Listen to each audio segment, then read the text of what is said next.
El hombre en la fotografía es Carl Taylor, con un rostro que aparenta serenidad pero que, en realidad, abre la puerta a una historia teñida de tragedia. Entró en la vida de Kate Bigley como una sombra, silenciosa pero persistente, y en una sola noche de mayo, esa oscuridad devoró la luz de una mujer joven en el esplendor de su vida. Lo que parecía una cita común, se convirtió en el umbral hacia un destino cruel. Como tantas historias dolorosas que acechan bajo una fachada de calma, la muerte de Kate nos recuerda que la violencia puede surgir justamente de donde menos la esperamos. Si quieres conocer todos los detalles de este relato perturbador, acompáñanos hasta el final del video. El 31 de mayo de 2007, en Walton-on-Thames, Surrey, Reino Unido, una mujer llamada Kate Bigley fue reportada como desaparecida. Ella no llegó a su trabajo y nadie tuvo noticias de ella. Sabiendo que había salido la noche anterior, su padre fue a su casa a buscarla pero no estaba allí, cuando tampoco apareció en otra reunión programada. Su padre, sabiendo que eso no era nada propio de Kate, contactó a la policía para informar su desaparición. La desaparición de Kate no solo preocupó a la policía, sino también a sus amigos. Ellos comenzaron a buscarla y a pegar carteles por toda la comunidad, pidiendo a cualquiera con información que ayudara. También crearon un grupo en Facebook, que en ese entonces era algo nuevo, para compartir actualizaciones y reunir pistas. A sus 32 años, Kate Bigley era descrita como una persona leal y confiable, siempre alegre y con una sonrisa. Sus amigos decían que ella era alguien en quien siempre podías confiar cuando la necesitabas. Kate Bigley ocupaba el cargo de directora nacional de cumplimiento en la empresa de gas Centrica. Gracias a su dedicación y ética profesional, había alcanzado una posición prestigiosa en una compañía del FTS 100. Tenía muchos amigos, le gustaba la aventura, viajar, y era conocida por su inteligencia y confiabilidad. Nunca salía sin avisar a alguien sobre sus planes. Aunque Walton era generalmente un área tranquila donde raramente ocurrían incidentes, la policía estaba llevando a cabo una investigación tras otro caso destacado: el secuestro y asesinato de Millie Dowler. Millie Dowler, una niña de 13 años, fue secuestrada en Walton en marzo de 2002. Su cuerpo fue encontrado meses después y su trágica muerte conmocionó a todo el país. La búsqueda del asesino dominó los titulares durante años. Cuando finalmente el culpable fue identificado, fue condenado por 2 asesinatos adicionales y un intento de asesinato. El 23 de junio de 2011, Levi Bellfield fue declarado culpable del secuestro y asesinato de Millie Dowler y recibió una sentencia de cadena perpetua sin posibilidad de libertad condicional. Sin embargo, en el momento en que Kate Bigley desapareció, el asesino de Millie todavía no había sido juzgado. La policía estaba bajo presión para tranquilizar al público y encontrar respuestas en medio de una creciente preocupación. Entonces, ocurrió algo realmente inquietante. Los amigos de Kate comenzaron a recibir mensajes desde su teléfono, pero esos mensajes parecían no ser escritos por ella. Cada persona tiene su manera de hablar y escribir, y esos mensajes no coincidían con el estilo habitual de Kate. Las expresiones y palabras no eran correctas, no eran propias de lo que ella solía decir. Durante la inspección de su casa, los investigadores encontraron otro teléfono, lo que aumentó el misterio. La unidad de búsqueda de personas desaparecidas examinó más detenidamente ese teléfono y decidió llamar a algunos números guardados en él. Uno de esos números llevó a un hombre con quien Kate había salido la noche antes de su desaparición. Su nombre era Carl, pero aparte de eso, los amigos de ella sabían muy poco sobre él. Se conocieron en un club en el centro de Londres unas semanas antes, y tal vez ella había vuelto a su casa. Sin embargo, su familia no creía que eso fuera posible. Entonces, ¿quién es Carl? Su nombre completo es Carl Taylor, y ha vivido en un apartamento de un dormitorio en Covent Garden durante unos 8 años. Aunque tenía antecedentes penales, no había nada inmediatamente notable. En febrero de 2002, Carl Taylor fue condenado por fraude. Ese mismo año, intentó suicidarse saltando de un puente, pero alguien lo persuadió de no hacerlo. Su madre le suplicó que buscara ayuda y él habló con un médico sobre su salud mental. En el teléfono recuperado de la casa de Kate, la policía encontró mensajes intercambiados entre ambos, incluyendo un acuerdo para encontrarse en un lugar específico. Cuando alguien desaparece, las primeras horas son cruciales para recolectar pruebas. La policía no tenía nada que perder al llamar al número de Carl, y para su sorpresa, él contestó. Les dijo que Kate lo había visto y luego lo llevó a Twickenham. Afirmó que después tomó un autobús a casa y no volvió a ver a ella desde entonces. Pero algo no encajaba en su historia. Cuando la policía contactó a la madre de Carl, ella reveló que él había regresado a casa la madrugada del 31 de mayo, el día en que Kate fue reportada como desaparecida, conduciendo un coche que ella no reconoció, un Volkswagen Golf. Ella lo vio limpiándolo. Cuando fue interrogado, Carl afirmó que el coche pertenecía a una mujer que se lo había prestado para que ella pudiera usarlo para llevar. Ella dijo que iba a la escuela, pero eso no era cierto. El Volkswagen Golf de Kate fue abandonado y no se la vio por ningún lado. ¿Por qué Carl tomó el coche de ella si fue ella quien lo dejó y él no la ha visto desde entonces? Si hubiera una explicación inocente, ¿por qué no la dio de inmediato? Mientras los detectives seguían investigando, la pesquisa mostró que Carl tenía más pertenencias de Kate, incluso más que su propio coche. Además, alrededor de las 5:45 a.m., él inesperadamente le dio a su madre varios recibos de compra. Pero esos recibos no eran suyos. Los recibos que Carl le dio a su madre fueron sacados de la guantera de Kate. También empezó a contarle a la gente sobre su nuevo coche, e incluso vendió un teléfono que resultó ser de Kate a un amigo. Cuando los investigadores siguieron estas pistas, supieron que el coche de Kate fue visto cruzando el puente Chiswick en dirección contraria justo antes de la medianoche del 30 de mayo. El conductor fue reportado por comportamiento extraño y un policía, que notó esta conducta, corrió a verificar la información a través del Sistema Policial Nacional. Cada hora que pasaba, la situación se volvía más sospechosa. Cada vez estaba más claro que algo terrible había ocurrido con Kate. Las evidencias apuntaban a un desenlace muy sombrío. Carl Taylor, entonces de 27 años, estaba entrenado en artes marciales. Era entrenador de fútbol y entrenador físico. Tenía buena salud y una gran complexión, capaz de dominar a Kate. Convencidos de que necesitaban hablar con Carl cara a cara, la policía lo llevó para interrogarlo. Si todo era un malentendido y él no estaba involucrado en la desaparición de Kate, esta era su oportunidad para aclararlo. Pero había un problema. El hombre que había contestado el teléfono temprano ese día, ahora se negaba a hablar. Las llamadas a la policía frecuentemente no muestran el identificador, por lo que era posible que Carl supiera que era la ley intentando contactarlo. Para resolver esto, los investigadores intentaron llamar desde un teléfono personal. Esta vez Carl respondió. Sin embargo, mantuvo una historia vaga y continuó evitando dar detalles nuevos.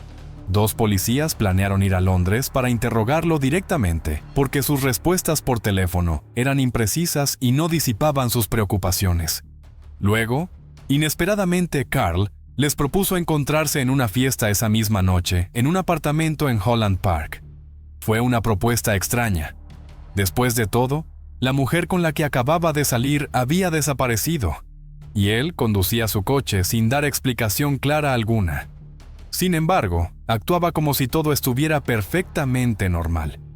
Cuando la policía llegó, lo llevaron a una habitación privada para hablar con él.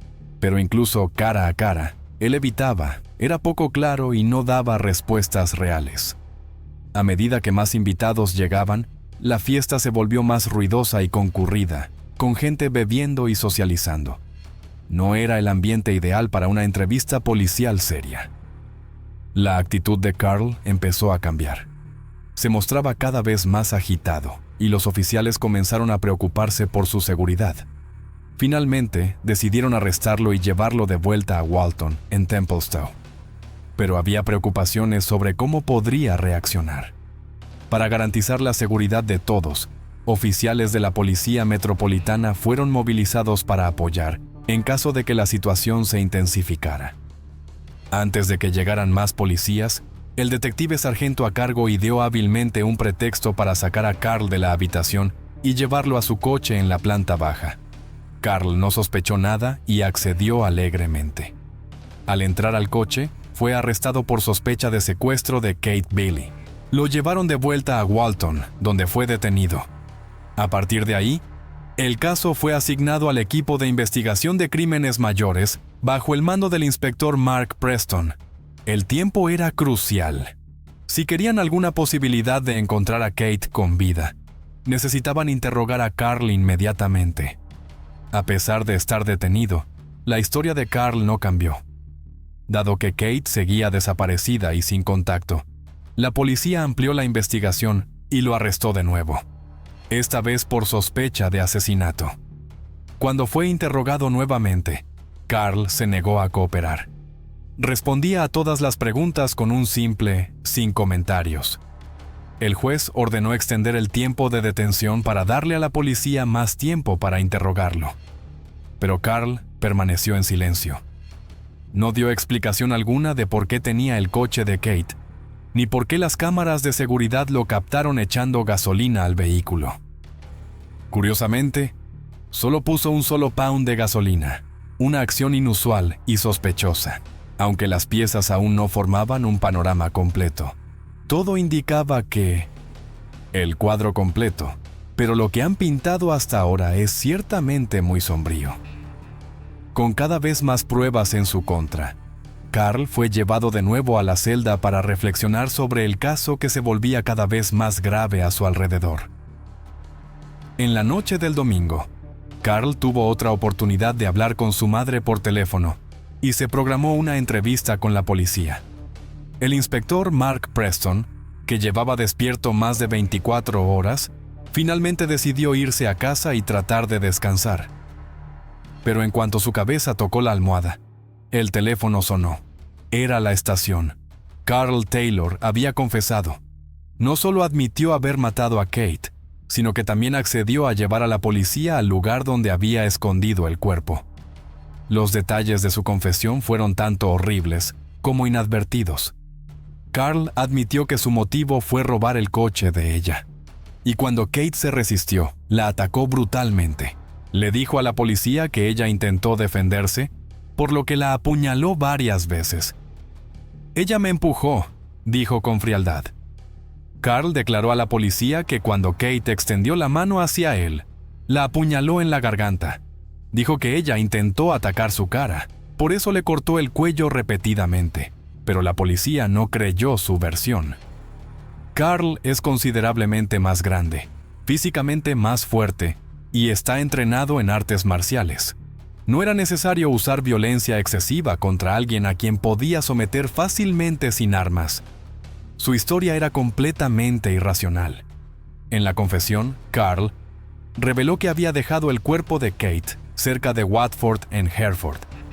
La policía contactó de inmediato a la fuerza de Hereford para obtener apoyo. La situación se convirtió en una operación importante. Debido a la conducta evasiva de Carl y la gravedad del caso, se aseguró que cada momento del viaje fuera grabado y documentado, por si aparecía alguna evidencia crucial. Además de proteger al público, la policía tenía que garantizar que Carl estuviera siempre bajo estricta vigilancia sin oportunidad de escape.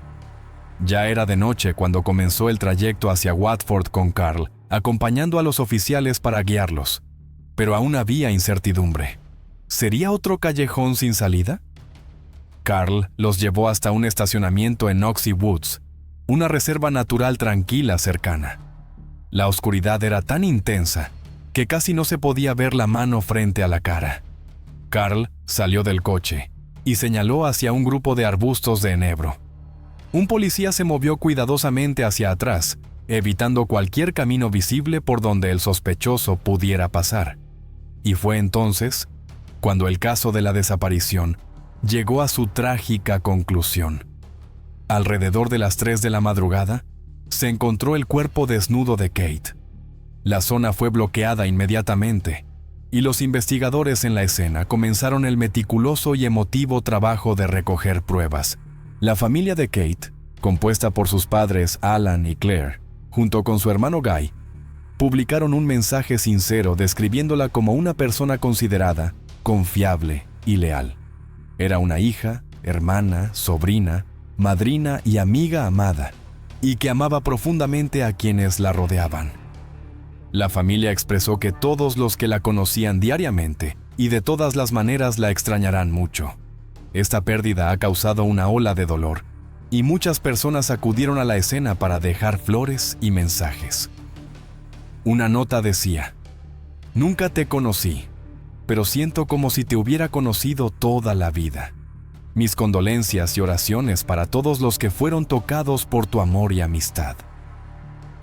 Otro mensaje expresaba el dolor de su ausencia. «Sin ti, este lugar duele aún más».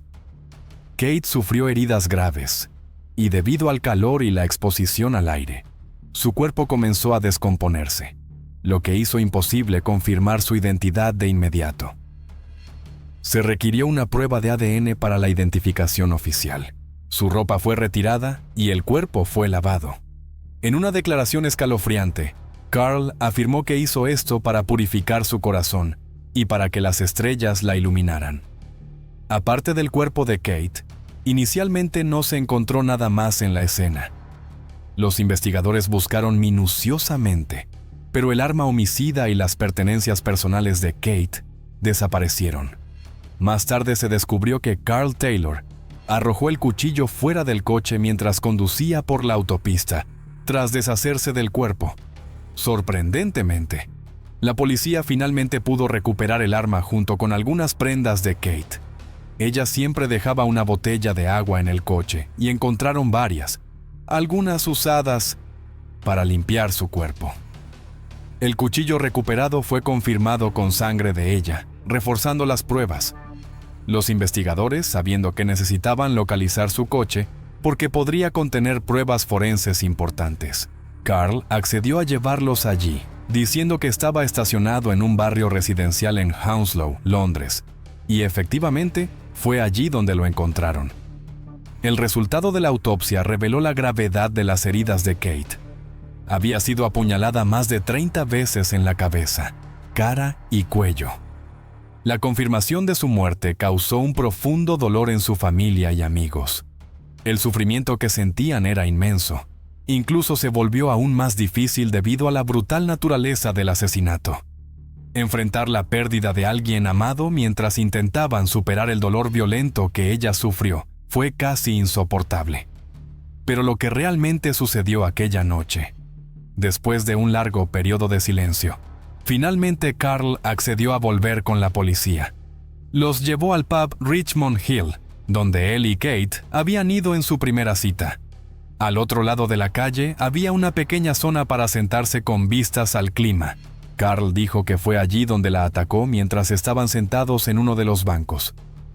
Cuando la policía siguió el camino de regreso al pub, encontraron manchas de sangre en la acera, en los escalones y hasta en la barandilla, confirmando el lugar del ataque. La sangre fue analizada y, dolorosamente, se confirmó que era de Kate. Con las pruebas acumulándose, las autoridades acusaron oficialmente a Carl Taylor de asesinato. A pesar de su confesión previa y las pruebas físicas en su contra, Carl se declaró inocente. Ahora afirma que actuó en defensa propia e incluso insinúa que Kate se suicidó. Para fortalecer el caso, los detectives regresaron a la zona de conservación natural donde se encontró su cuerpo, con la esperanza de hallar más pistas. Debido a la posibilidad de que el asesinato estuviera relacionado con un factor sexual, los investigadores recolectaron y analizaron más de 100 preservativos usados encontrados en el área.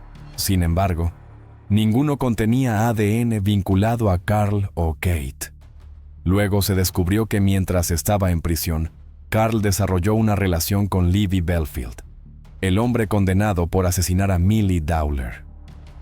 En el momento del caso de Kate, este preocupante detalle aún no había salido a la luz. También se dice que Carl tenía una relación amistosa con otro asesino infame, Mark Dixie. Laura Richards, exdirectora de la Unidad contra Homicidios de Scotland Yard, reveló que estos prisioneros notorios a menudo compartían tácticas para manipular el sistema antes de ir a juicio.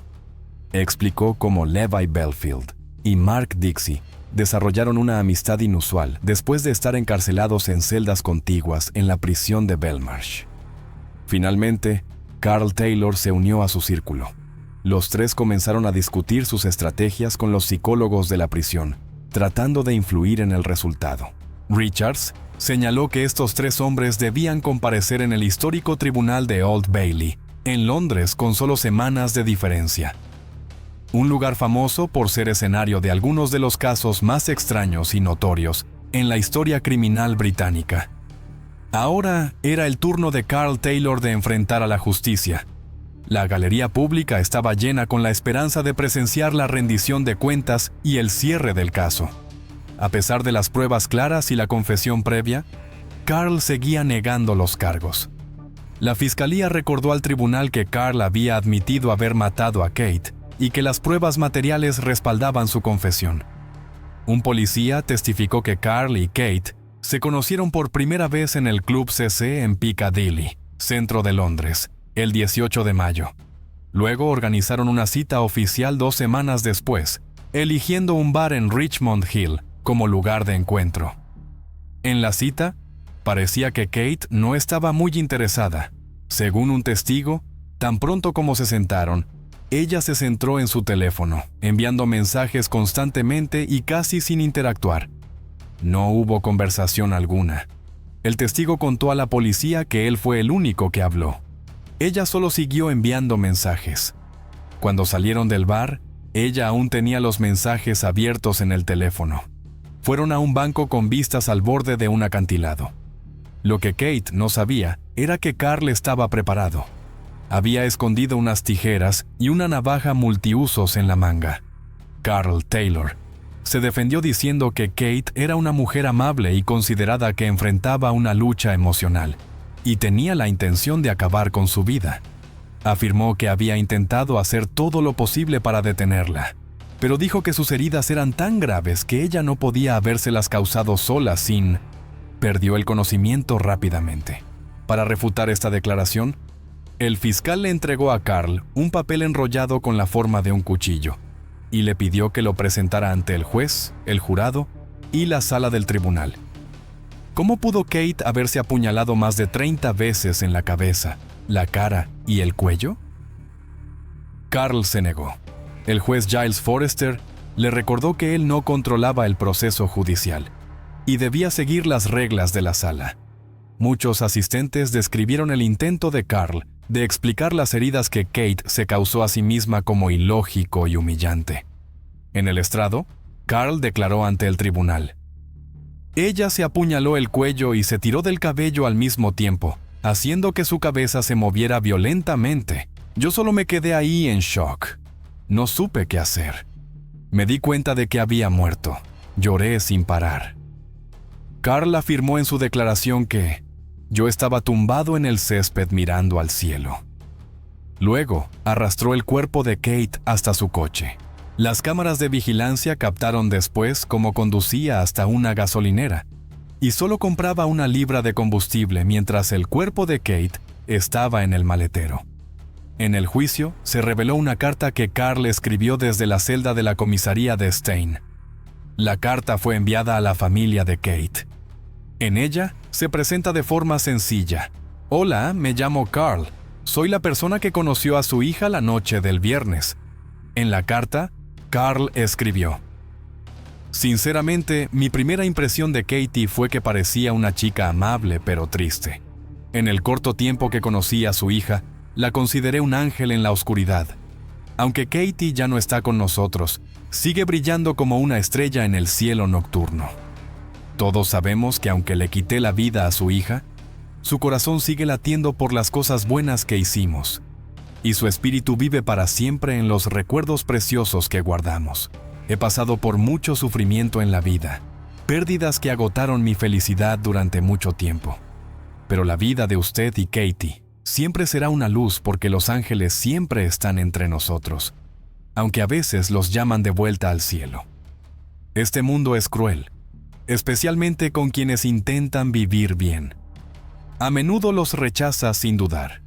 Lo que hice estuvo mal, pero pregúntese a sí mismo, ¿realmente le quité la vida a alguien? Muchos piensan que esta carta es molesta y manipuladora, intentando ocultar su crimen con un lenguaje poético, en vez de asumir la responsabilidad completa. Carl continúa en la carta. No, escribo estas líneas para aliviar su dolor, pero espero que recuerde a Katie cuando los pájaros canten y las flores florezcan en primavera. Deje que el amor que siempre le ha tenido y que siempre latirá en su corazón sea como el latido del suyo cuando ella abrió los ojos por primera vez. Si la recuerda, mire una estrella. Le prometo que ella siempre brillará en el corazón de todos, tal como yo la vi. Recuerde que ella no perdió a usted, y usted no la perdió a ella. A veces, aunque toque suavemente una flor, esta no florece. La carta, llena de palabras poéticas y manipulación emocional, nunca fue mostrada a la familia de Kate. Los oficiales que la recibieron creyeron que solo causaría más dolor. Cuando el jurado se retiró a deliberar, les tomó menos de 2 horas emitir un veredicto unánime. Carl Taylor fue declarado culpable de asesinato. Al anunciar el veredicto, se sintió un alivio en la sala y se escucharon vítores desde la galería pública. Carl Taylor fue condenado a cadena perpetua con un mínimo de 30 años antes de ser elegible para libertad condicional. Durante la sentencia, el juez Giles Forrester habló directamente con él. Estoy seguro de que este fue un asesinato con intención de lucro. Usted se acercó a esta joven con un cuchillo en la mano. Todo lo que ella quería era estar con usted. El juez continuó. Usted se aprovechó de su vulnerabilidad para perseguir sus propios motivos egoístas. En ese momento, Carl interrumpió y dijo, «Señoría, yo no hice eso». Pero el juez Forrester siguió. Usted llevaba el cuchillo con la intención de usarlo, y lo ocultaba. Después de cometer este acto brutal, abandonó su cuerpo de manera completamente irresponsable. Lo describió como arrogante, deshonesto y extremadamente. En ese momento, Carl interrumpió y dijo, «Señor, yo no hice eso». Pero el juez Forrester continuó. Usted llevaba el cuchillo con la intención de usarlo y lo ocultaba consigo. Después de cometer ese acto brutal, usted desechó su cuerpo de manera totalmente irresponsable. Lo describió como una persona arrogante, deshonesta y extremadamente peligrosa. Alguien que representa una amenaza significativa para los demás. Tras el veredicto, el padre de Kate dio un emotivo discurso fuera del tribunal. Al terminar la audiencia, 7 detectives de la policía de Surrey, junto con un analista de la policía metropolitana, fueron públicamente elogiados por su dedicación y esfuerzo incansable. El subjefe de policía Craig Denholm reconoció la complejidad del caso, que involucraba a 3 departamentos policiales y múltiples escenas del crimen. Destacó que la condena y la pena mínima de cadena perpetua de 30 años son el resultado directo de la excelente colaboración entre los oficiales. Añadió que el nivel de violencia que Kate sufrió en sus últimos momentos impuso en realidad una cadena perpetua a sus seres queridos. El padre de Kate, Alan Begley, dijo con emoción sincera, «Sigo sintiéndome vacío y frío, y sé que esa sensación nunca desaparecerá. Kate era llena de vida y alegría. No puedo dejar de pensar en lo que pasó por su mente en esos terribles últimos instantes. El miedo y la confusión que sintió deben ser inimaginables. Este acto brutal y sin sentido nos ha dejado una cicatriz permanente a todos nosotros». Añadió que su esposa, Claire, quedó profundamente devastada por esta pérdida. Ella no puede encontrar paz en nada ya. Dice que toda su vida ahora está vacía. Este caso dejó un vacío imposible de llenar en el corazón de la familia y los amigos de Kate, y al mismo tiempo sembró en la comunidad una inquietante conciencia sobre la fragilidad de la confianza humana. Solo por su codicia egoísta, Carl Taylor arrebató la vida de una mujer joven llena de ansias de vivir, para luego pagar él mismo con una condena a cadena perpetua. Aquella muerte brutal nos recuerda que la tragedia a veces nace de la falta de precaución en los momentos más cotidianos, y que una sola decisión equivocada puede arruinar muchas vidas. Este caso también es una llamada de atención. En la vida, debemos valorar la seguridad, mantenernos alerta ante nuevas relaciones, y sobre todo, no permitir que la codicia o el egoísmo nos conviertan en destructores de la confianza y la felicidad de los demás. En las viejas fotografías que aún se conservan, Mitchell Quay aparece sentado junto a su esposa, Lindsay, y sus dos pequeños hijos como una familia común, con la radiante sonrisa de la joven madre y la apariencia aparentemente dócil del marido.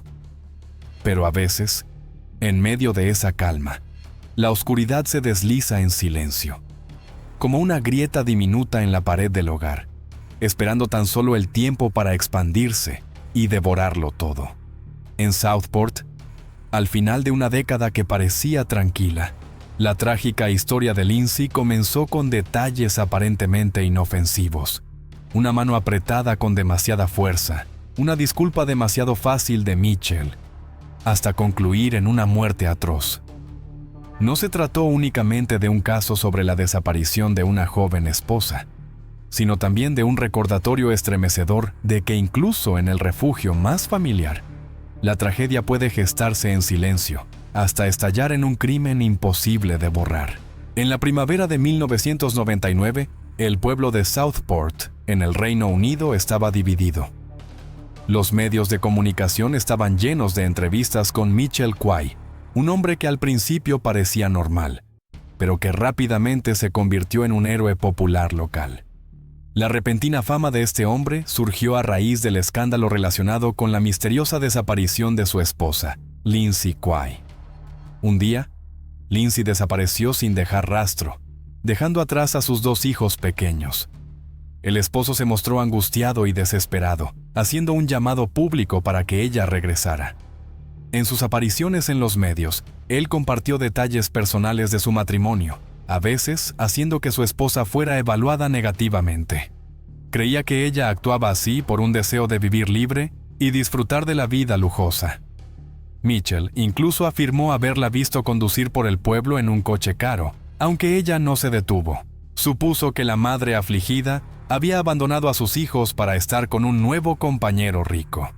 A pesar de la imagen que proyectaba en la televisión, la realidad era que Mitchell estaba disfrutando de la libertad de la vida soltera. Este contraste creó división entre el público. Algunos simpatizaban con el hombre que parecía abandonado y le ofrecían ayuda, mientras que otros comenzaban a sospechar, creyendo que él podría estar involucrado en un crimen terrible. Mientras tanto, mientras Mitchell atraía la atención mediática, las autoridades continuaban investigando la desaparición de Lindsay. Sin embargo, su actitud levantó sospechas, y el caso se volvió cada vez más complejo. Los amigos y la familia de Lindsay pintaron un cuadro muy diferente de la relación de la pareja en comparación con lo que Mitchell describía. Los cercanos a ella la veían como una esposa dedicada y una madre amorosa, y estaban seguros de que, si ella estuviera viva y bien, ya habría acudido a ayudarlos. Sus sospechas aumentaron aún más tras un momento polémico en un programa de entrevistas muy popular. Cuando el presentador preguntó directamente a Mitchell si había matado a su esposa, sus compañeros iniciales consideraron que la pregunta no era apropiada, pero luego añadieron inquietantemente: «Esperemos para ver». ¿Qué quería decir realmente ese dedicado esposo y padre? ¿Sabía más de lo que revelaba o simplemente confiaba demasiado en su inocencia y dejó que la verdad saliera a la luz por sí sola? La respuesta a estas preguntas, y muchas más, pronto se revelará. Esta inquietante historia gira en torno a las devastadoras implicaciones del síndrome de Estocolmo, una condición psicológica en la que la víctima desarrolla un vínculo emocional doloroso con su abusador, lo que a menudo los lleva a empatizar, proteger o incluso justificar las acciones del agresor. Inicialmente, este fenómeno se estudió en el contexto de secuestros con rehenes, cuando las víctimas desarrollan sentimientos de lealtad o afecto hacia sus captores. Pero con el tiempo, se ha reconocido ampliamente como un patrón en casos de violencia doméstica, ayudando a explicar por qué algunas parejas mantienen relaciones tóxicas, incluso peligrosas. En estos casos, los roles suelen encajar en un patrón familiar. La esposa es la víctima y el esposo, el abusador. El síndrome de Estocolmo en el ámbito familiar suele desarrollarse en individuos con una mentalidad de sacrificio o tipo mártir. A menudo atraen a personas narcisistas que esperan poder sanar y apoyar, deseando hacer que sus abusadores se sientan comprendidos y no solos. Incluso están dispuestos a cargar con parte del dolor. Pero no debemos profundizar en teorías psicológicas. La verdad fundamental no cambia. Quienes se convierten en víctimas de abuso suelen ser personas de gran sensibilidad y empatía. Lindsay Cui fue una de estas personas. Una joven mujer que anhelaba amor y conexión. Su mayor error fue no ver la verdadera naturaleza del hombre que amaba hasta que fue demasiado tarde. Con el tiempo, se encontró atrapada en un círculo vicioso de dependencia emocional, intentando escapar. A los 17 años, Lindsay supo que estaba embarazada. Criada en un hogar cálido y amoroso, nunca imaginó que sería madre tan joven. A pesar de haber madurado emocionalmente, sufrió profundamente cuando su novio, con quien había estado desde los 13 años, la abandonó tan pronto como se enteró. El miedo y la inseguridad la invadieron.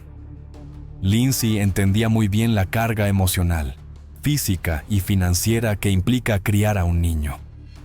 La familia Wilson, aunque muy amorosa y solidaria, tuvo que luchando con dificultades financieras durante mucho tiempo. Los padres de Lindsay trabajaban incansablemente para ganarse la vida y criar a sus hijos.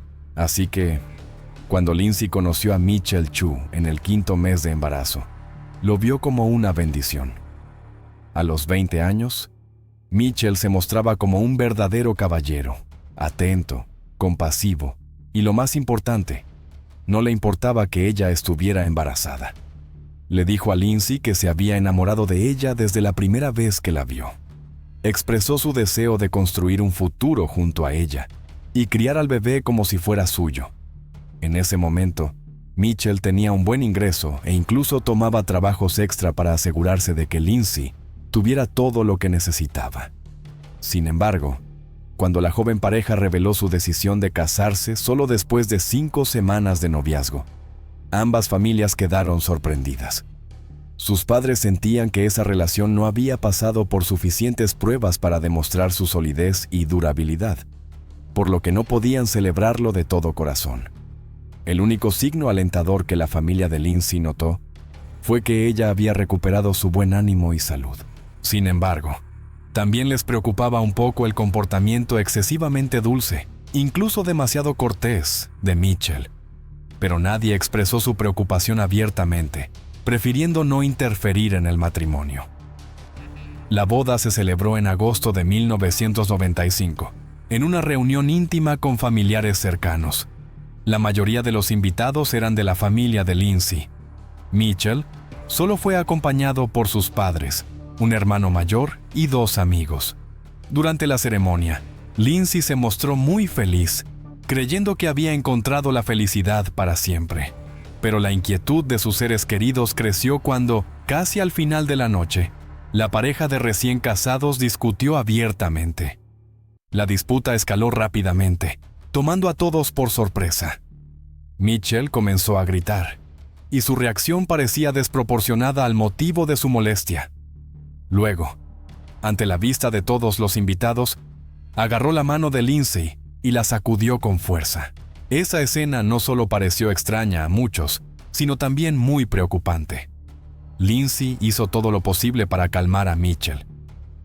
Cuando la tensión bajó, él se disculpó con los invitados y luego minimizó el incidente, atribuyéndolo al estrés y la ansiedad del día de la boda. En ese momento, Lindsay no le dio mucha importancia y lo dejó pasar rápido. Pero en realidad, Ese momento fue una de las primeras señales de alerta de una relación extremadamente tóxica. El 5 de febrero de 1999, una trabajadora social presentó oficialmente un informe por la desaparición de Lindsay Kay, expresando preocupación tras varios intentos fallidos de contactarla. Lindsay había recibido apoyo psicológico debido al abuso doméstico continuo y mostró valentía al denunciar la violencia que enfrentaba en casa. Tras la revelación de Lindsay, la trabajadora social comenzó a monitorear de cerca a la joven pareja. Ella informó a la policía que no había podido comunicarse con la señora Kay durante varias semanas. Cada vez que visitaba la casa, Mitchell era quien abría la puerta y también el primero en responder todas las llamadas telefónicas. Aunque insistía en hablar directamente con Lindsay, ella siempre recibía explicaciones vagas y evasivas. En cada visita, la trabajadora social dejaba su información de contacto con la esperanza de que Lindsay respondiera, pero nunca recibía llamadas.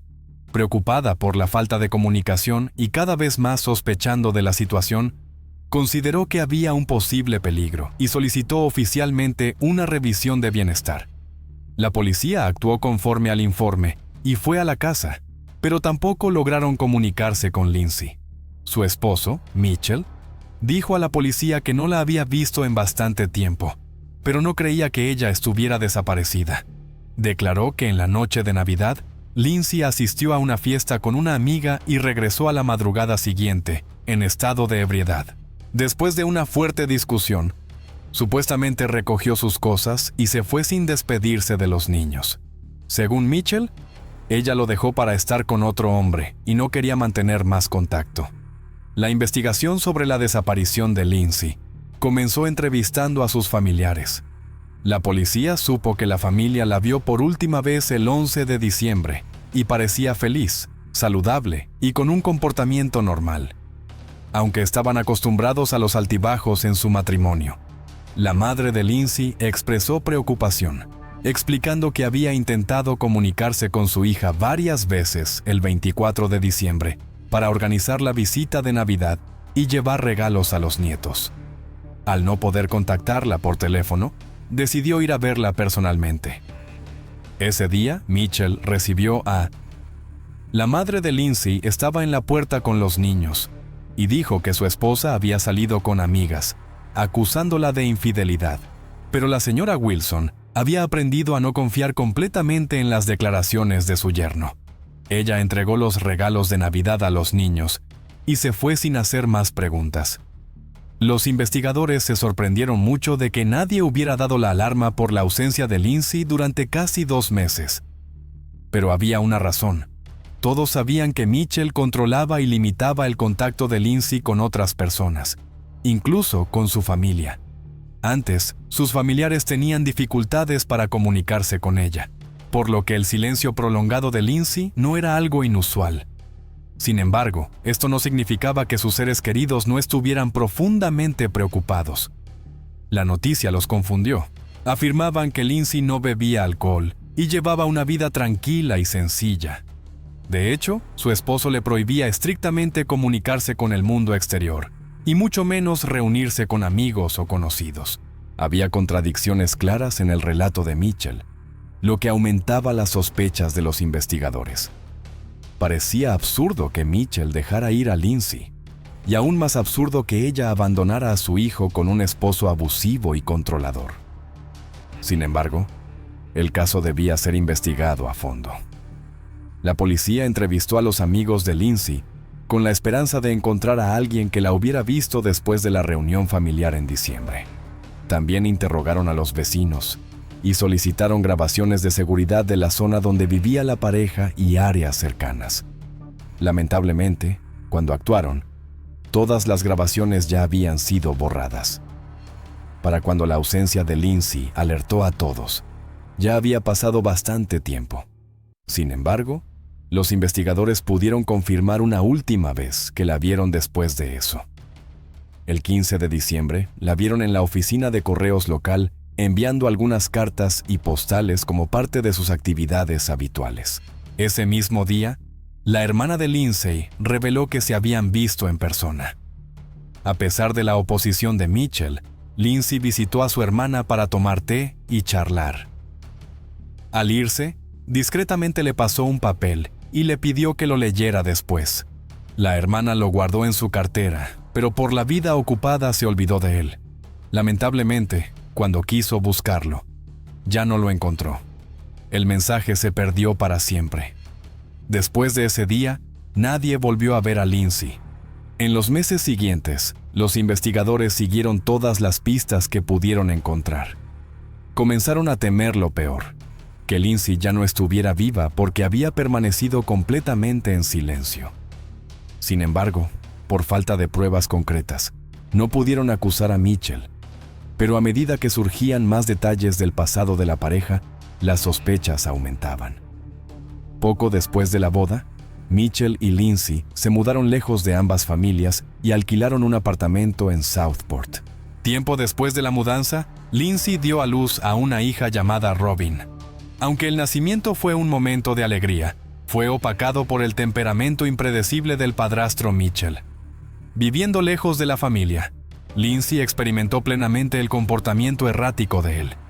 A veces estaba alegre y relajado, y al momento siguiente se volvía inestable y agresivo. En un esfuerzo por mantener la paz familiar, ella inadvertidamente le entregó más control. Él vigilaba cada movimiento suyo y se enfurecía si ella perdía una llamada o no respondía rápido. A pesar de eso, sus fuertes peleas a menudo terminaban en reconciliaciones dramáticas. Mitchell se arrodillaba, suplicaba perdón y le declaraba su amor. Por un momento, parecía que la tensión disminuía hasta la próxima explosión. Este patrón se repetía sin fin: conflicto, disculpas, y luego conflicto otra vez. Lindsay poco a poco perdía la imagen del hombre que había amado. Ella solía hablar con sus seres queridos sobre las dificultades que enfrentaba, y ellos le aconsejaban que se fuera y volviera a casa. Pero admitir que había cometido un error era muy difícil.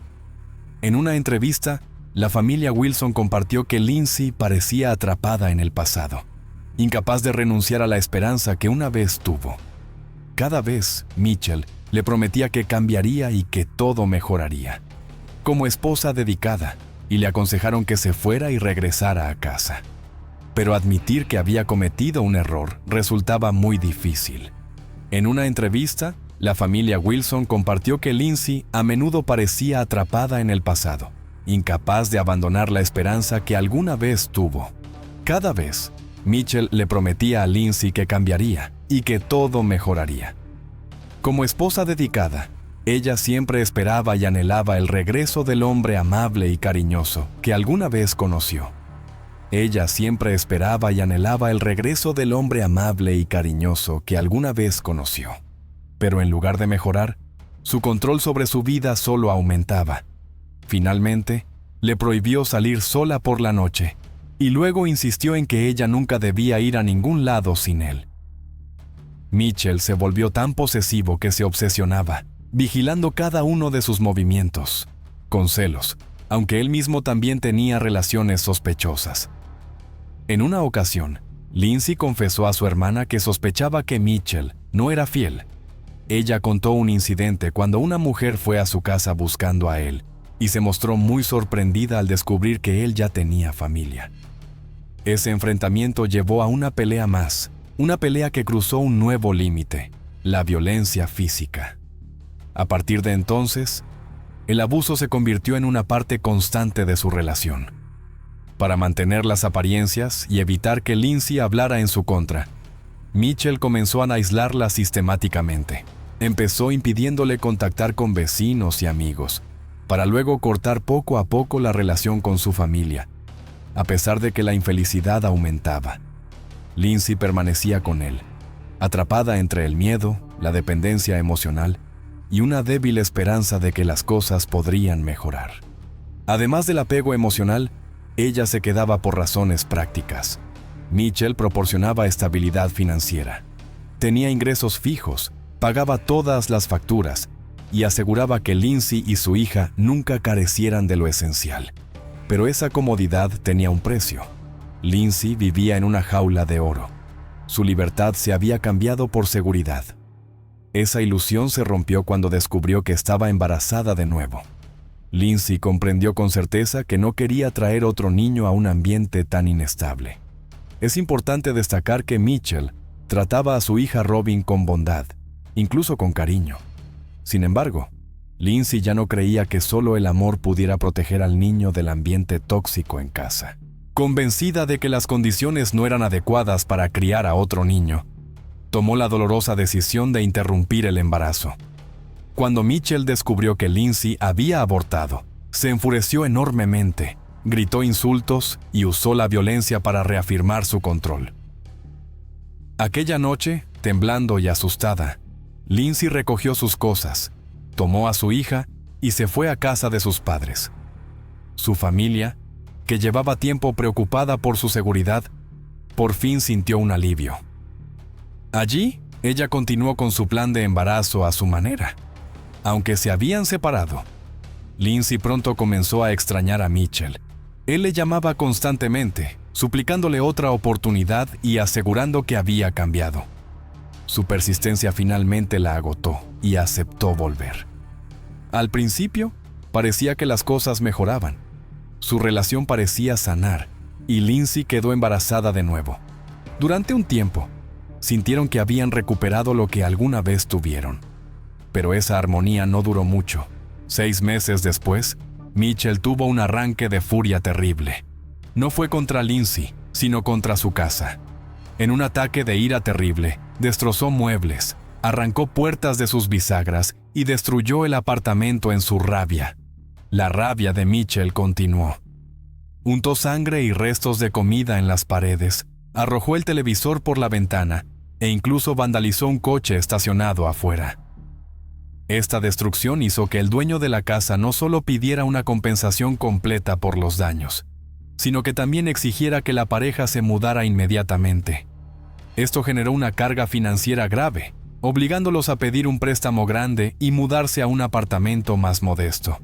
Pero cambiar de casa no cambió su realidad. En octubre de 1997, Lindsay dio a luz a un niño llamado Jack. Mitchell amaba mucho al niño, pero la tensión entre él y Lindsay solo crecía. Durante su matrimonio, Mitchell solía irse abruptamente de casa, a veces por varios días, otras por semanas, generalmente por desacuerdos menores o celos imaginarios. Lindsay aprendió a soportar sus ausencias. Sin embargo, cuando volvió a irse sin avisar, finalmente ella dijo: «Basta». Presentó la demanda de divorcio y se fue a vivir con sus padres. Claramente, Lindsay no podía manejar la separación sola. Para buscar apoyo, ella contactó a una organización benéfica local especializada en ayudar a mujeres en dificultades. Ellos la ayudaron a encontrar vivienda subvencionada en otra ciudad. Temiendo que Mitchell la encontrara, ella intencionadamente ocultó su nueva dirección y número de teléfono. Tras recibir muchas amenazas de él, Lindsay acudió a las autoridades y solicitó una orden de alejamiento. Con la guía de un terapeuta, comenzó el proceso de sanación y reconstruyó su vida. También empezó a escribir un diario para registrar sus experiencias y reflexiones diarias, con la esperanza de algún día poder compartirlo con sus hijos, esperando que esto les ayudara a evitar repetir sus errores. Estas entradas del diario coincidían con los relatos de su familia sobre la naturaleza problemática y abusiva de su relación. A pesar de todos los esfuerzos por mantener distancia, finalmente Mitchell logró obtener el número de teléfono de Lindsay y comenzó a llamarla insistentemente, pidiendo ver a su hijo. Aunque había recuperado su libertad, Lindsay seguía sintiéndose aislada y poco después cedió a la presión de él. Reanudaron el contacto, se encontraron y finalmente volvieron a vivir juntos.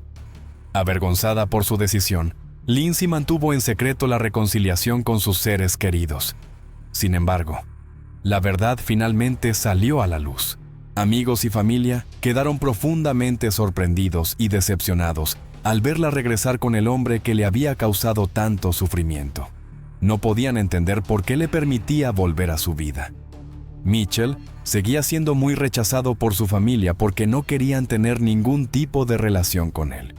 Con el tiempo, la comunicación entre ellos y Lindsay disminuyó cada vez más. Por más que intentaron, Lindsay continuó regresando a una relación abusiva. Finalmente, sus seres queridos dejaron de intervenir, aceptando la dolorosa realidad y retirándose de la situación. Sin embargo, esta vez, la decisión de Lindsay fue un error. Cuando comenzó la investigación por su desaparición, Mitchell Key mostró cooperación y participó en la búsqueda. Pero cuando el caso comenzó a atraer la atención de los medios, sus prioridades cambiaron significativamente. Comenzó a convertir la tragedia en un espectáculo público, atrayendo la atención de los medios y poco a poco convirtiéndose en una figura menos conocida por el público. Cuanto más invitaba a periodistas a su casa, más parecía que sus apariciones eran montadas. Los espectadores incluso comentaban sobre la sonrisa sardónica que a menudo aparecía en su rostro. Los padres de Lindsay creían que Mitchell estaba involucrado en la desaparición de su hija, y los detectives que investigaban el caso también lo identificaron como el principal sospechoso. Sin embargo, debido a la falta de pruebas concretas, tenían limitaciones en lo que podían hacer. Las autoridades no solo registraron la residencia de la pareja, sino que también inspeccionaron una zona mucho más amplia. Tras una pregunta directa en una entrevista televisiva, Mitchell se volvió más audaz, llegando a declarar que algún día la familia de Lindsay le debería una disculpa por las acusaciones en su contra. Justo antes de las fiestas, Mitchell Key envió una postal al detective principal del caso de Lindsay. Junto con ella, incluyó un paquete de tinte para el cabello. En lugar de un mensaje navideño, el texto decía: «Espero que este saludo cubra tus canas y te dé un poco más de confianza». Un claro intento de burlarse del investigador y mostrar su arrogancia. Frente al público, Mitchell continuó presentándose como la víctima de una esposa infiel y autoridades exageradas. Para contrarrestar su descaro, el equipo de investigación respondió en entrevistas con la prensa. Aunque no revelaron información sensible, insinuaron que la imagen que Mitchell mostraba como un hombre dedicado a su familia era solo una fachada. Luego, en febrero del 2000, se vio envuelto en un escándalo. Las autoridades descubrieron que Mitchell había falsificado la firma de Lindsay para cobrar beneficios sociales, aumentando las sospechas sobre su implicación en la desaparición y posible muerte de ella. Los investigadores esperaban usar esto como evidencia de un motivo económico. Sin embargo, la creciente popularidad de Mitchell en los medios finalmente le benefició, reduciendo la vigilancia pública. Una ola de seguidores se unió para apoyar a Mitchell, alegando que, como padre soltero, tenía derecho a recibir ayuda financiera.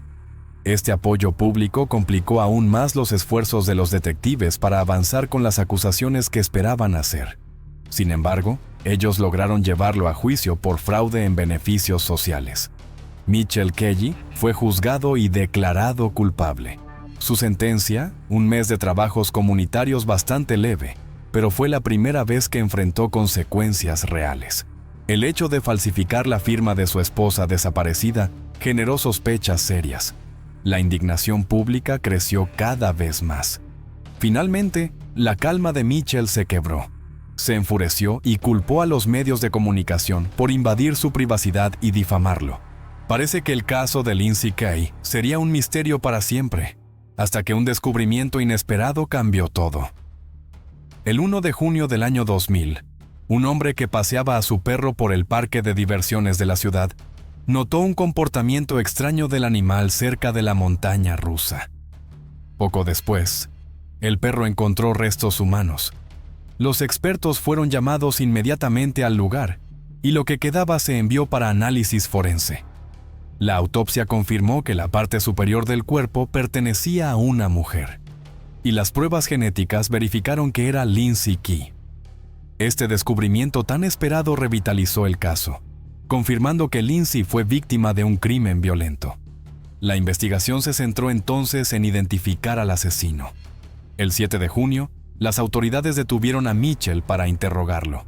Los detectives siguieron firmes en el caso, y tras más de 36 horas de interrogatorio continuo, finalmente Mitchell cedió ante la presión y confesó su culpa.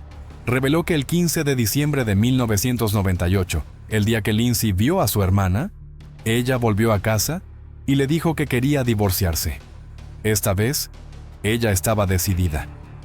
Enojado por esta noticia, Mitchell admitió haberla atacado y estrangulado. El crimen ocurrió frente a sus hijos.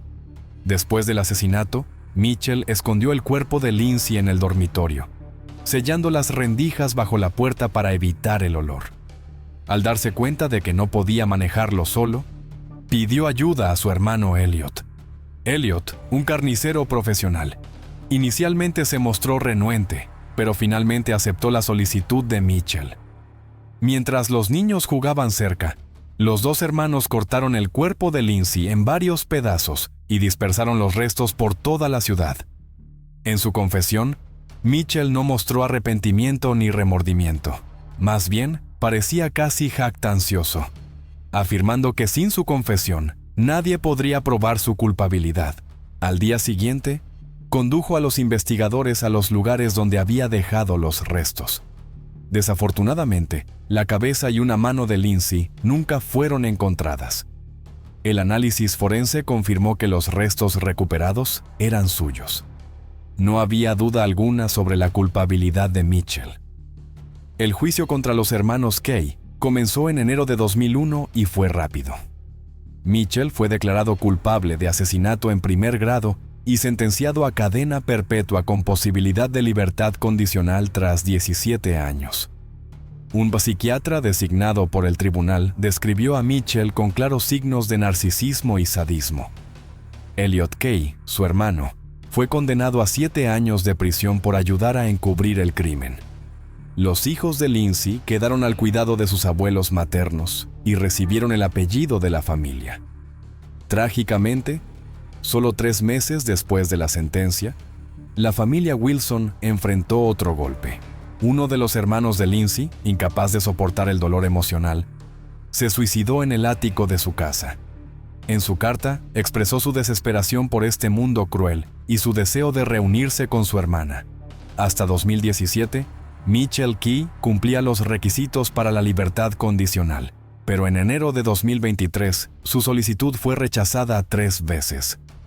La familia Wilson, incluyendo los hijos de Lindsay, temen que él pueda ser liberado. Por el miedo y el sufrimiento prolongado, la familia Wilson lanzó una petición para que Mitchell Key permanezca en prisión. Mientras se escuchen las voces de los seres queridos de la víctima, el responsable de la muerte de Lindsay seguirá cumpliendo su condena. Sin embargo, ninguna pena puede devolver a Lindsay. En una entrevista emotiva, el señor Wilson habló sobre informes no confirmados de que Mitchell intentó suicidarse en prisión. Añadió con una sinceridad escalofriante que esperaba que el asesino lo intentara de nuevo y tuviera éxito. La historia de Lindsay refleja trágicamente un fenómeno preocupante en víctimas con síndrome de Estocolmo dentro de familias. Muchas mujeres intentan adaptarse a sus abusadores, incluso cuando reciben ayuda de sus seres queridos. Lamentablemente, a menudo actúan en contra de su propia seguridad y quedan atrapadas en un ciclo de dependencia emocional y miedo. En estas 2 situaciones, solo una terapia profunda y mantener la conciencia de uno mismo puede romper este patrón. Si no enfrentan la realidad de su situación, las consecuencias de quedarse pueden ser devastadoras. En aquellas fotos antiguas que aún guardan el olor del tiempo, Mitchell Key se sienta al lado de su esposa Lindsay y de sus 2 pequeños hijos. A primera vista, parecen una familia como tantas otras. La sonrisa luminosa de la joven madre, el gesto sereno del padre, la inocencia intacta de los niños. Pero a veces, detrás de esa paz dibujada en los retratos, se esconde una grieta invisible, como un murmullo en la pared del hogar, esperando el día en que se abra y trague toda la luz. En Southport, al final de una década que parecía fluir sin tormentas, la vida de Lindsay comenzó a agrietarse con señales que cualquiera habría pasado por alto. Una mano que apretaba demasiado, una disculpa dicha con ligereza, pequeños gestos que parecían nada, pero que eran, en realidad, las semillas de una despedida cruel. Y así, lo que debió ser un camino compartido terminó en una pérdida irremediable. no es solo la historia de la desaparición de una joven esposa, sino una campana lúgubre que nos recuerda lo frágil que puede ser un hogar. Porque incluso en el lugar más íntimo, donde deberían anidar el amor y la ternura, puede crecer en silencio una sombra que, llegada la hora, estalla y deja tras de sí un vacío imposible de reparar. El texto describe un incidente trágico que involucra a Adriana Olson y su familia, culminando en una explosión que sugiere que no hubo sobrevivientes. Tu pregunta indaga si conozco algún caso en el que alguien haya sobrevivido después de una declaración o situación similar, presumiblemente refiriéndote al momento de calma engañosa antes del evento catastrófico. El texto no indica explícitamente qué se dijo, pero el contexto implica una falsa seguridad de desescalada, dado que la narrativa señala que la familia desapareció tras la explosión. Sugiere fuertemente que nadie sobrevivió en este caso específico. Abordaré tu pregunta explorando si hay casos conocidos en los que alguien haya sobrevivido a un escenario similar, una situación doméstica que involucra una falsa sensación de seguridad seguida de un acto violento repentino, particularmente una explosión. Basado en la información disponible, no puedo encontrar una coincidencia exacta para un caso en el que una familia haya experimentado una explosión bajo las circunstancias precisas descritas. Una madre pidiendo ayuda, un esposo separado en camino, un hijo con desafíos de salud mental y una falsa afirmación de desescalada. Sin embargo, puedo referirme a casos con dinámicas similares: violencia doméstica o crisis de salud mental que conducen a estallidos violentos, incluidas explosiones, donde alguien sobrevivió a pesar de las probabilidades.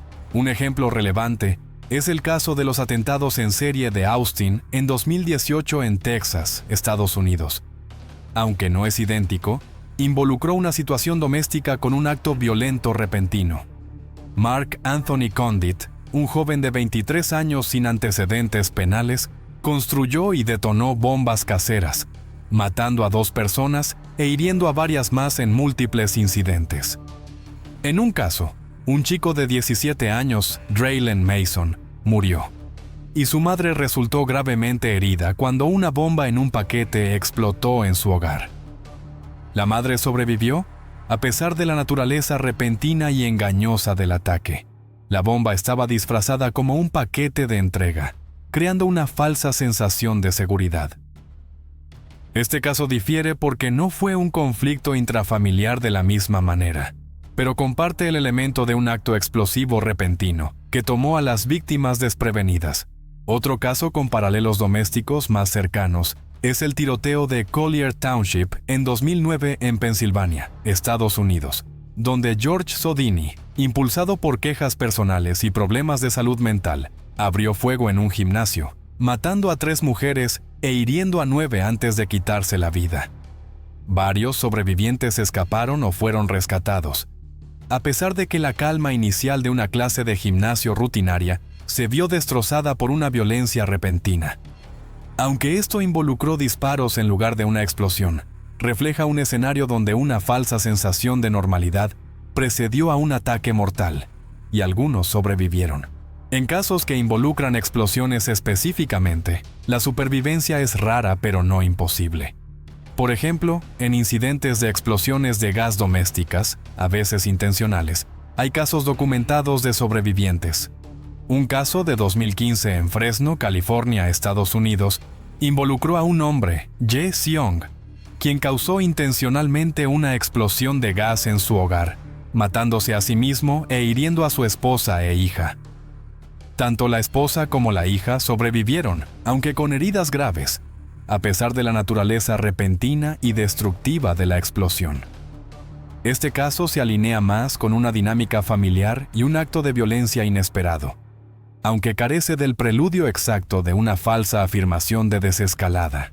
Con respecto al caso Olson, los detalles del texto, la llamada de ayuda de Adriana, la presencia de David y la llegada de Aaron, apuntan a un escenario muy específico. La causa de la explosión no está aclarada. Por ejemplo, si fue una bomba, una fuga de gas u otro medio. Y ningún caso del mundo real refleja perfectamente estas circunstancias según los datos disponibles. El tono dramático de la narrativa y la falta de especificidad sugieren que podría ser una cuenta ficticia o dramatizada, posiblemente inspirada en eventos reales pero no directamente vinculada a un caso documentado. Si este es un caso real, la ausencia de sobrevivientes en el texto se alinea con la rareza de sobrevivir a un evento catastrófico repentino en un entorno doméstico confinado. Para responder directamente a tu pregunta, sí, hay casos en los que individuos sobrevivieron a actos violentos repentinos en entornos domésticos, incluso después de una falsa sensación de seguridad, incluyendo instancias raras que involucran explosiones. Sin embargo, ninguno coincide exactamente con los detalles de la narrativa Olson. Si tienes más detalles, por ejemplo, la ubicación, la fecha o qué se dijo, puedo acotar más o buscar coincidencias más cercanas. ¿Te gustaría que explore casos similares con más profundidad o que aclare algún aspecto de la historia de Olson? Aaron relató que tuvo que tomar una semana libre del trabajo después de que Adriana se fue. Ella no quería regresar a la casa, dejándolo solo con su hijo y los perros. Mientras tanto, él intentó desesperadamente contactarla, tratando de hacerla volver, pero ella ya no quería tener nada que ver con él. Adriana dijo que quería dejarlo y que ya no lo amaba. En su desesperación, Aaron le suplicó que regresara. Le imploró. Si era necesario, él dejaría la casa, siempre y cuando ella aceptara quedarse. Enfatizó que su hijo la necesitaba, los perros la necesitaban, la casa la necesitaba, porque su trabajo lo mantenía alejado, trabajando 80, 90, incluso 100 horas a la semana, ausente por 5 o 6 días a la vez. Rara vez estaba en casa. Recordó que su última conversación fue bastante buena, al menos desde su perspectiva. Él lloró mucho, mientras que Adriana no lo hizo, pero supuso que ella estaba sufriendo a su manera. Aún así, mantuvo la esperanza. Su plan para el día siguiente era comprar chocolates y flores para dárselos. Sin importar si ella los rechazaba o los tiraba, él quería intentarlo. Admitió que nunca había hecho cosas así antes, pero ahora quería hacer un esfuerzo. Habían estado juntos durante 20 años. Según el propio David, la separación de sus padres destrozó su sentido de estabilidad. Más tarde, le dijo a la policía que su vida se desmoronó cuando sus padres se separaron. En sus ojos, el divorcio no era solo una ruptura, era verdaderamente un abandono. Se obsesionó con ello, hundiéndose cada vez más en pensamientos intrusivos. Gradualmente, empezó a creer que su madre ya no lo amaba, que ya no lo entendía. Sentía que ella había perdido su empatía por él, que se había vuelto fría y que estaba a punto de abandonarlo por completo. Según la familia, David había luchado con problemas de salud mental durante años. Pero lo que nadie comprendió realmente, hasta que fue demasiado tarde, fue cuán distorsionado se había vuelto su pensamiento. A finales de marzo de 2022, David comenzó a planear hacerle daño a alguien cercano a su madre. Más tarde, le dijo a los investigadores que había tomado una pistola del cofre de la casa, no para lastimar a su madre, sino para atacar a una amiga de ella. Sin embargo, nunca actuó en consecuencia. De hecho, ni siquiera había salido del camino de entrada, pero la idea de usar un arma había surgido, y la línea entre los pensamientos de David y sus acciones comenzó a desdibujarse. Para el primer fin de semana de abril, la tensión en la casa había alcanzado un punto crítico. Según se informó, Adriana llamó a Aaron varias veces, diciendo que su hijo estaba actuando de manera errática. Mencionó la pistola, pero los detalles eran vagos. Dijo que las cosas se estaban calmando, que estaba bien. Pero eso no era cierto, porque algo en David había cambiado, y su mundo, su realidad, ya no estaba anclado por la razón, el amor, ni siquiera el miedo. Ahora, estaba impulsado por la paranoia y la ira. Todo eso, combinado con la sensación de que alguien tenía que pagar por el dolor que estaba soportando, era una mezcla increíblemente peligrosa. Todo comenzó justo después de la medianoche, cuando estalló la discusión final. David había estado en casa todo el día. Adriana había estado fuera. Cuando finalmente regresó, algo volvió a encenderse entre ellos. Más tarde, David le dijo a los investigadores que su madre parecía muy fría hacia él en ese momento. Los gritos se intensificaron, pero como había ocurrido muchas veces antes, eventualmente se calmaron. David dijo que las cosas se habían tranquilizado. Incluso afirmó que la pistola, que había vuelto a tomar, ahora estaba descargada. Estaba sentado con las piernas cruzadas en el suelo de la sala cuando su padre, Aaron, entró por la puerta principal. Adriana estaba cerca y en ese momento, creyeran o no que él estaba tranquilo, David tomó una decisión fatal. Alcanzó la pistola, cargó una sola bala en la recámara y la apuntó directamente a su padre. Luego, con la misma rapidez, giró el cañón hacia su madre. Su padre, Aaron, gritó y se lanzó hacia adelante, pero era demasiado tarde. David apretó el gatillo. Un solo disparo alcanzó a Adriana en el abdomen. Ella colapsó y la pistola cayó al suelo. Aaron inmediatamente la tomó, la llevó afuera y la encerró en su camioneta antes de llamar al 911. Cuando llegó la policía, lo encontraron tal como su padre lo describió: cooperativo y casi sin emociones. Para darte una imagen más clara de exactamente qué pasó, aquí está el relato del testigo, que también es el padre, Aaron. Aaron relató que después de recibir una llamada de su esposa, se dirigió inmediatamente a la casa. Tan pronto como llegó, entró y la escuchó decir: «Muéstrame tu pluma». Describió vívidamente la disposición de la casa. La puerta principal estaba aquí, un sofá a este lado, otro enfrente.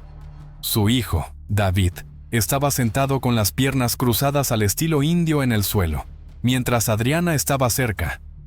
Aaron entró en esa misma área, justo en la sala, y preguntó: «¿Qué pasa?».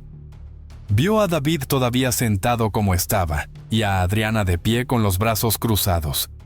La atmósfera en la casa era extrañamente tensa, y repitió la pregunta: «¿Qué pasa, chicos? ¿Qué está pasando?». Lo que siguió ocurrió tan rápido que Aaron apenas pudo procesarlo. Recordó que Adriana dijo algo, pero ni siquiera estaba seguro de qué fue. La situación pareció calmarse ligeramente, y se volvió hacia David, preguntando: «David, ¿qué pasa, hijo?».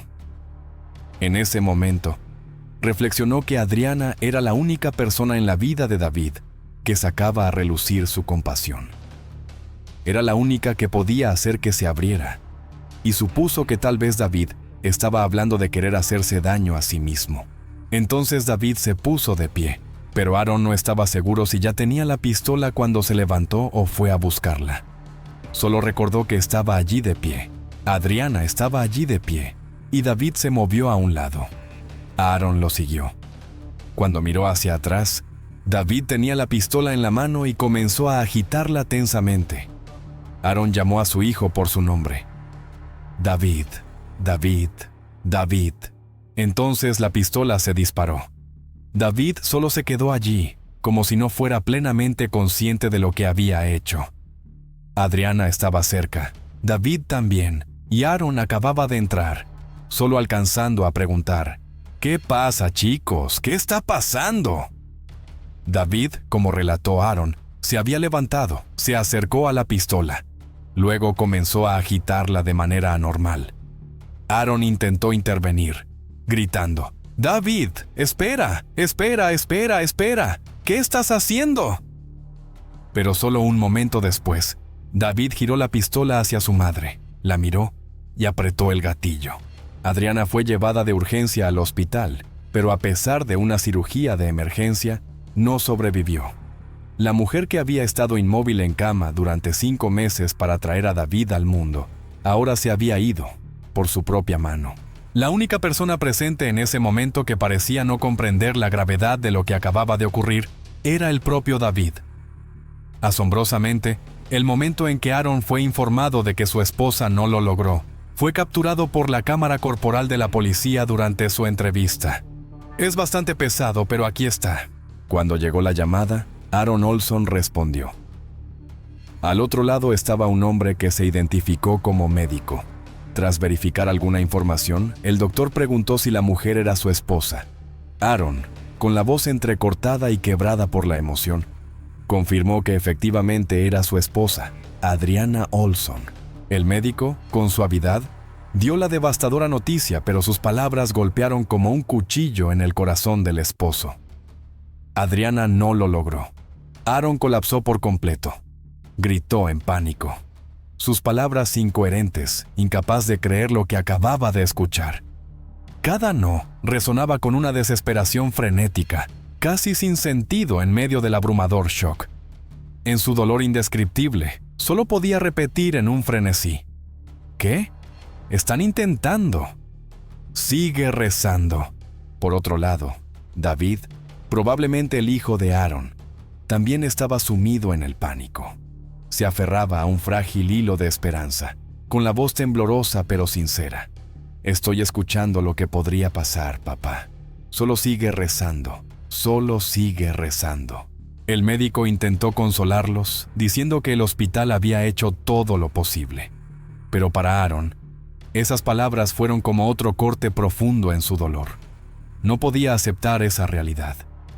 En medio de una agonía insoportable, solo podía gemir, invocando a Dios, negando repetidamente la dura verdad, como si repetirla lo suficiente pudiera convocar un milagro. No, por favor, oh Dios. En su desesperación, Aaron suplicó que trajeran a su hijo a la habitación. Cuando David entró, la situación se volvió aún más desgarradora. Aaron miró a su hijo, diciendo entre sollozos: David, tu mamá se fue. La mataste. Yo la maté. Se culpaba a sí mismo mientras intentaba evitar que su hijo cayera en una crisis. David, no. Aguanta, pequeño, aguanta.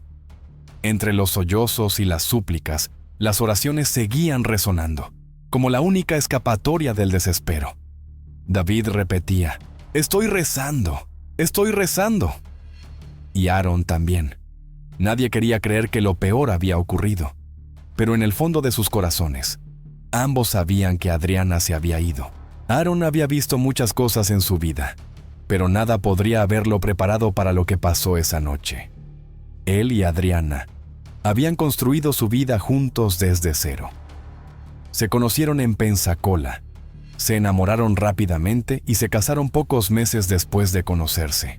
A lo largo de los años, hasta el final, criaron a David juntos. Eran dedicados, prácticos, y siempre trataron de mantener las cosas estables. Incluso cuando su matrimonio comenzó a resquebrajarse, su cuidado y preocupación compartidos por David los mantenían conectados.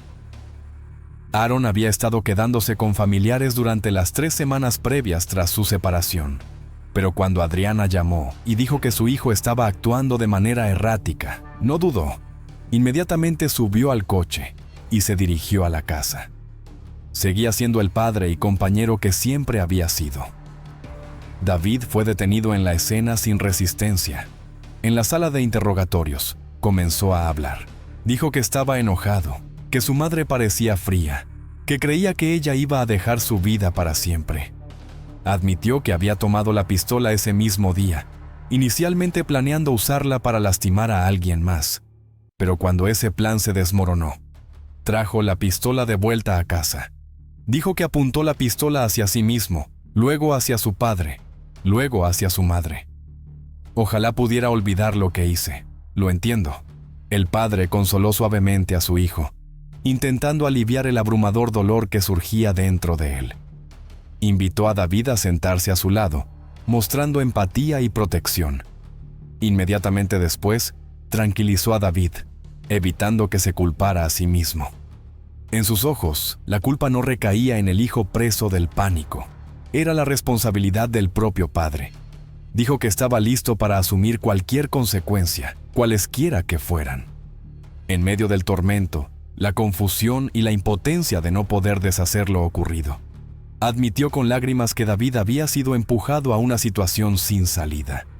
Con todo su amor, miró a su hijo y creyó que, en esas circunstancias, el chico realmente no tuvo otra opción. El padre pidió suavemente a David que se sentara a su lado, expresando comprensión y diciendo que su hijo no necesitaba disculparse, ya que él asumía la culpa y estaba listo para aceptar cualquier consecuencia. Intentó calmar a su hijo, diciendo que David no tuvo otra opción en esas circunstancias. Luego, explicó claramente que David no estaba bajo arresto.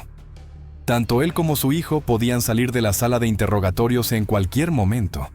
Enfatizó que el objetivo ahora era solo entender qué le pasó a Adriana y aclarar los eventos de esa noche.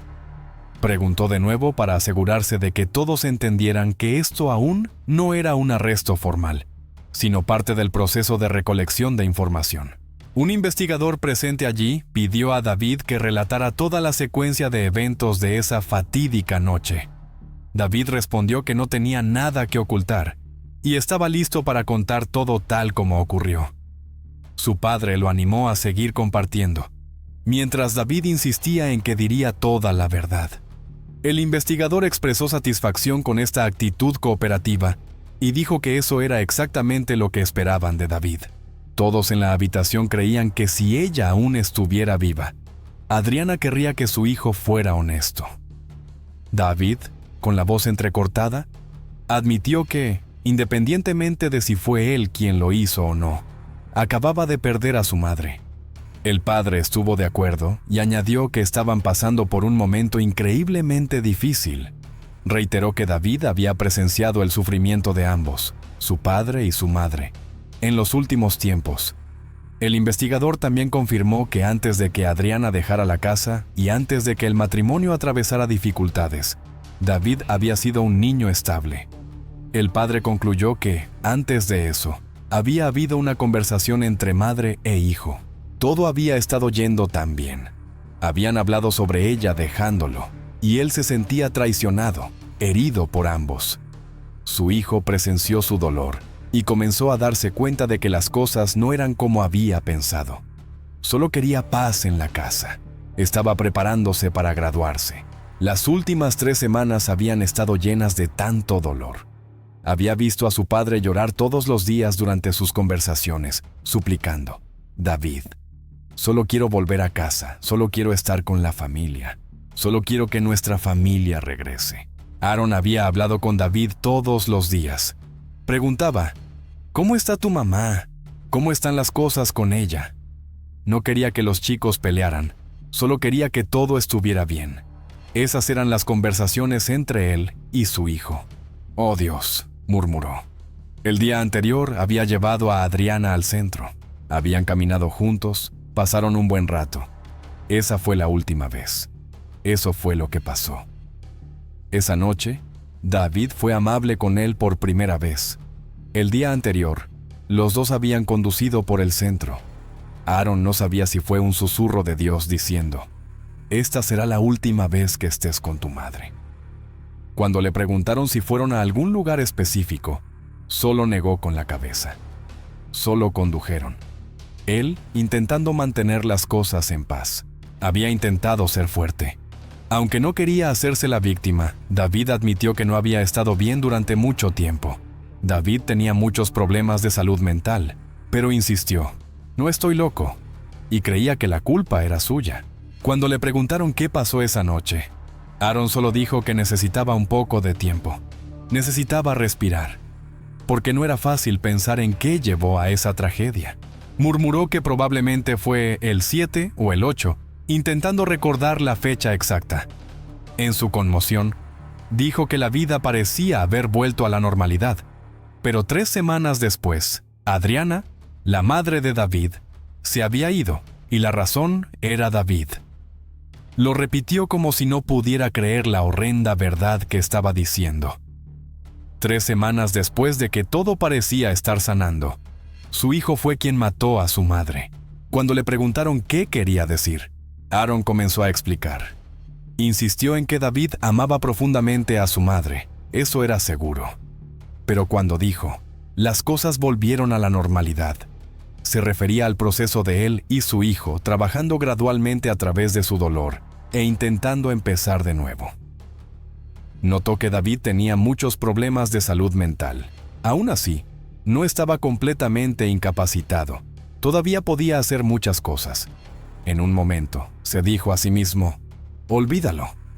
Y fue entonces cuando las cosas comenzaron a salirse de control. A pesar de sus muchos problemas de salud mental, David seguía diciéndose a sí mismo que no estaba loco, que todavía podía hacer algo. Comenzó a avanzar, preparándose para comprar un coche, a punto de conseguir un trabajo. Aaron expresó una clara esperanza. Estaba a punto de ir a la universidad. Su mamá estaba allí, todo estaba bien. Pero al día siguiente, cuando Aaron creía que todo había vuelto a su lugar, o al menos eso pensaba, Adriana fue con David y le dijo, ¿podemos mantenerlo en secreto? Cuando él preguntó qué, ella respondió, voy a divorciarme de tu papá. Aaron sabía que todavía la amaba, pero todo lo que quedaba entre ellos eran discusiones. Y David solo veía esas cosas.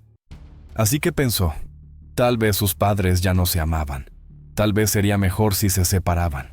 Recordando el momento, Aaron dijo, estaba sentado en el suelo con una escopeta y la apuntó a su madre. El chico estaba ansioso, pensando, maldita sea, estás intentando actuar como adulto por primera vez. Había tenido la confianza suficiente para creer que podía sostener un arma. Pero luego pensó, papá volverá a casa, recuperará el arma y volverás a como eran las cosas antes. Eso fue lo que lo desestabilizó. No el momento en que apretó el gatillo, sino todo lo que se había acumulado antes. Y en verdad, David nunca había tenido la intención de hacer nada en absoluto. David regresó a casa con el deseo de traer paz. Dijo que hablaría más sobre eso después. Cuando su padre entró en la casa, David estaba muy ansioso, pero aún así, no pudo contener un estallido violento. David había sido tratado por psicólogos y psiquiatras, pero había una cosa en la que siempre creyó en sí mismo, porque siempre temió que este día llegaría, y era, David, tú puedes controlarte. Esa era la única cosa en la que depositaba su fe, aquello a lo que se aferraba para mantenerse entero. Fue la única vez que creyó que realmente se había levantado con sus propias fuerzas. David no podía entender por qué perdió el control. Debería haber sido capaz de manejarlo. No podía expresarlo con palabras. No importaba cuántos pensamientos intrusivos llenaran su cabeza. No importaba cuán enojado estuviera. Cada vez que se enfurecía, esos pensamientos resurgían. Todavía puedes avanzar. Era una locura, infantil. Lo que David hizo fue infantil. Estaba enojado y comenzó a recordar todas las cosas duras que su madre le había dicho. Agitó la pistola por la habitación. Luego la apuntó a su padre porque iban a quitársela. Cuando su padre regresó dijo, no tomé nada, David. Solo estaba allí y tú venías hacia mí para agarrar la pistola. David lo negó, ¿no? Su padre continuó. Tan pronto como me di cuenta de que tenías la pistola, realmente no sabía qué estaba haciendo allí. No sabía qué estaba pasando. Solo estaba tratando de mantener la paz. Acababa de despertarme y conduje directamente allí cuando supe que estaba sosteniendo la pistola y agitándola. David admitió. Sí, hice eso. Y en ese momento, solo quería que los tres estuviéramos juntos, al menos para mi graduación. Quería que mamá todavía estuviera allí conmigo. Iba a comprar chocolates y flores. Ese era el plan para mamá. David dijo que no tenía derecho a dispararle a su madre solo por palabras. Les dijo, de todas las personas que alguna vez pensé que podría disparar, no esperaba que fuera mamá. La oficina del sheriff del condado de Escambia acusó a David de asesinato en segundo grado con un arma de fuego. Se le negó la fianza y con solo 18 años, David Allen Olson fue detenido en la cárcel del condado de Escambia. Desde el principio, todos los involucrados estuvieron de acuerdo en una cosa. David Olson no era un acusado típico. Según todos los informes, no tenía antecedentes de violencia ni de infracciones legales. Su historial estaba completamente limpio. Pero eso no significaba que no estuviera perturbado. En los meses siguientes al incidente, David se sometió a múltiples evaluaciones psicológicas. Los resultados alarmaron incluso a expertos experimentados. El doctor Steven Sinn El psicólogo que evaluó a David testificó que exhibía el caso más severo de trastorno obsesivo-compulsivo, TOC, que jamás había visto. Sin embargo, el TOC era solo parte del panorama. David también sufría de trastorno por déficit de atención con hiperactividad, TDAH, ansiedad, inestabilidad emocional y lo que el tribunal describió como procesos de pensamiento gravemente deteriorados. Parecía que David vivía en un estado de caos mental perpetuo. Pensamientos intrusivos, miedos irracionales, emociones incontrolables. Esto no era simplemente una enfermedad mental. Era como una tormenta eléctrica implacable rugiendo en su cerebro, y durante años había permanecido en gran medida sin control. La abogada de David, Sharon Wilson, presentó una notificación formal de intención de seguir una defensa por insanity. Estuvo de acuerdo en que David estaba completamente desconectado de la realidad en el momento del incidente, su mente tan rota que ya no podía funcionar. La defensa argumentó que la capacidad de David para controlar su cognición, emociones y comportamiento estaba tan severamente afectada que no debería ser considerado penalmente responsable. Sin embargo, la fiscalía no estuvo de acuerdo, y crucialmente, tampoco lo estuvo el Dr. Cian. Aunque reconoció la magnitud del sufrimiento de David, Cian concluyó que David no cumplía con la definición legal de insanity. Declaró que la condición de David pudo haber contribuido al incidente, sí, pero no lo despojó por completo de la capacidad de distinguir entre el bien y el mal. Fue una línea brutal. David estaba claramente enfermo. Eso era obvio. Pero a los ojos de la ley, estar enfermo no equivalía a insanity legal, y esa distinción determinaría si David pasaría el resto de su vida en un hospital o en una prisión. El caso avanzó a juicio a principios de 2023. El cargo original, asesinato en segundo grado con un arma de fuego, conllevaba una posible sentencia de cadena perpetua. David se había declarado no culpable. La defensa aún planeaba argumentar que David era legalmente insano en el momento del incidente. Pero a medida que se acercaba la fecha del juicio, las cosas cambiaron. El 17 de mayo de 2023, David Olson compareció ante el juez del Tribunal de Circuito John Simon y presentó una declaración de no oposición al cargo reducido de homicidio involuntario con un arma de fuego. Esto fue un acuerdo de culpabilidad. A cambio, el Estado retiró el cargo de asesinato. Así, en lugar de enfrentar cadena perpetua, David ahora enfrentaba una sentencia máxima de 30 años y un mínimo mucho más bajo. El juez ordenó una investigación previa a la sentencia. Todos en la sala entendían lo que estaba en juego. En la audiencia de sentencia, ambos abogados presentaron sus argumentos finales. El fiscal Trey Myers reconoció los desafíos que enfrentaba David. Sin embargo, enfatizó que este fue un asesinato innecesario. No podía justificarse ni excusarse. Instó al tribunal a imponer una sentencia que reflejara la gravedad del crimen, incluso si David era una figura que despertaba simpatía. La abogada de David argumentó que no estaban pidiendo compasión, solo comprensión. Le dijo al tribunal que David nunca había tenido una vida normal, que sus trastornos no eran una excusa sino un contexto, que su remordimiento era genuino. Cuando fue el turno de David de hablar, miró directamente al juez y dijo: «Sé que necesito ayuda. Siempre supe que necesitaba ayuda. Lamento mucho que esto haya pasado. Es mi culpa». Y luego el padre tomó la palabra.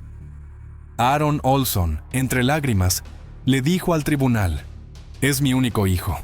Amo a mi hijo y estoy orgulloso de él. Solo desearía que se amara a sí mismo». Adriana Olson fue recordada en música, escrituras y lágrimas. En su servicio conmemorativo, sus seres queridos hablaron en inglés y portugués. Honraron la vida de una mujer que cruzó un océano para construir su familia. Los amigos la describieron como un rayo de luz, una madre amorosa, una fiel servidora de Dios. Su hermana voló desde Brasil para hablar en nombre de la familia.